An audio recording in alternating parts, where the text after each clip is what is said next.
Expense মাইন্ডারের নতুন যে version এসেছে, এই ভার্সনে আমরা বেশ কিছু জিনিস অ্যাড করেছি। তার মধ্যে একটি হচ্ছে আমরা এখানে সেটিংসে বেশ কিছু মেনু এড করেছি। অন্যদিকে আমাদের যে থিম চেঞ্জের যে প্রবলেম ছিল, যেটি কাজ করতেছিল না ঠিকমতো, ক্র্যাশ করছিল অ্যাপ, এটা এখন আর ক্র্যাশ করবে না। এখন এটা খুব ভালোভাবে কাজ করবে।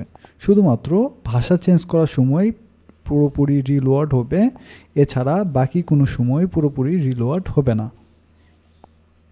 আমরা যদি দেখি মুদ্রা পরিবর্তনের সময় কোনো রিলোড নাই, ইউরো পরিবর্তনের সময় কোনো রিলোড নাই। ওকে, এছাড়া আমরা যদি থিম পরিবর্তন করি সেক্ষেত্রেও কোনো পরিবর্তন নাই, খুব স্মুথলি আমাদের অ্যাপটি চলবে।